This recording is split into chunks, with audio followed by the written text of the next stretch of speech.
Pay attention. This is important, and it's for you, especially if you were told some not necessarily positive story about someone you know, or if you shared something on social media that may directly affect the life of a person you fundamentally disagree with. This is urgent right now because the next text message in your phone could destroy a life. 8 seconds. That's all it takes these days to destroy a person's life. Many years ago, Justine Sacco tweeted one bad joke before boarding a plane. By the time she landed, she was fired. It was trending worldwide. Strangers were literally waiting at the airport for her. We call it cancel culture. In Judaism, we have a concept of Lashon Hara, evil or malicious speech, used to destroy someone's reputation. It's a grave sin in Jewish law. The Talmud in Arachin 15b says Lashon Hara kills 3 people every time: the speaker, the listener, and the person it's about. Cancel culture does exactly the same thing, with millions watching, which only amplifies the message and the damage it causes. And the worst part? Cancel culture is not morally sanctioned. On the contrary, a lot of people still believe that exposing someone's questionable speech or behavior is actually a good and noble thing to do. Many of us know it's wrong, but most of us keep doing it every single day. So today, that ends. That's my wish. Don't touch that screen, because in the next few minutes, you're getting the exact 5-question test from Halacha that will make you delete half of your chats tonight or decide forever if your next post or share is kosher or pure Lashon Hara. Real quick, drop a fire emoji right now if you've ever hit send and then felt sick with regret immediately. Bonus, if you write one short example, I will share mine at the end. Let's begin. Hello everybody, this is Rabbi Mirski and welcome to the Rabbi Mirski Show.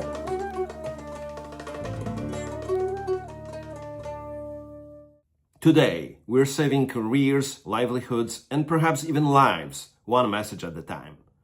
Because cancel culture can turn every text, every repost, every "did you hear" into a public execution.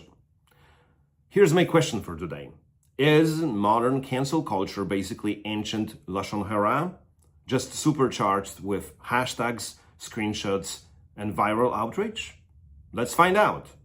But first, a quick definition round.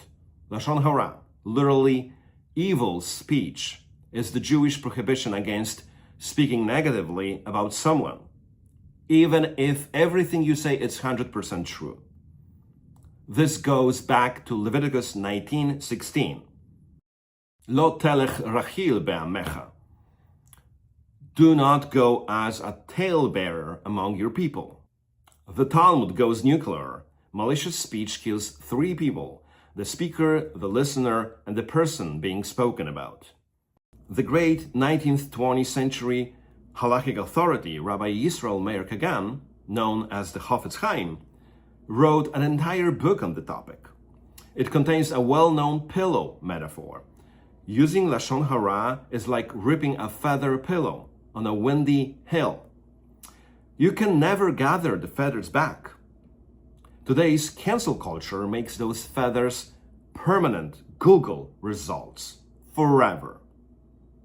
If your words can damage someone's reputation, relationships, livelihood, or emotional well-being, it's Lashon Hara, period. Truth is not a defense here. So even if you are 100% sure that someone said or did something questionable, it doesn't mean it should be shared publicly. And if what you know is mixed with lies, that's motzi shem ra, spreading a bad name, slander. And the sin and the transgression is much greater here. Okay, here is the 5 questions I spoke about based on the Chofetz Chaim concept. Remember, all 5 must be yes. Even one no means delete the message and shut your mouth. 1. Is it 100% true and verified?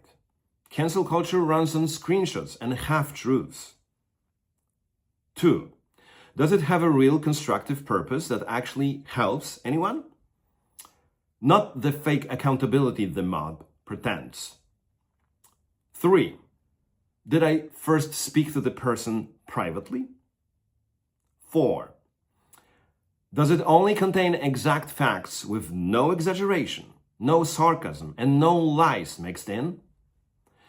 Cancel culture needs drama to live. Jewish law forbids it.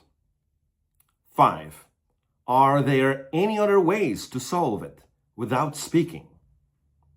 That's the halacha.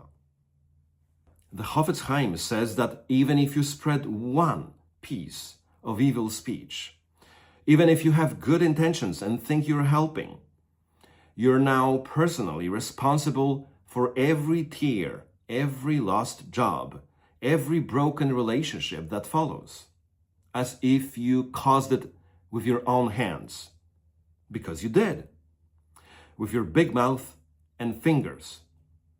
One forward, one share, a lifetime of damage on your conscience.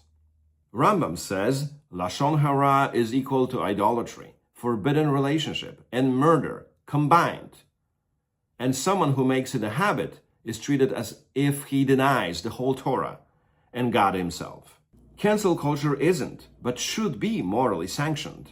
And the laws of Lashon Hara come as a great help here. Let me frame it briefly in a few points. 1. Destruction of reputation through words.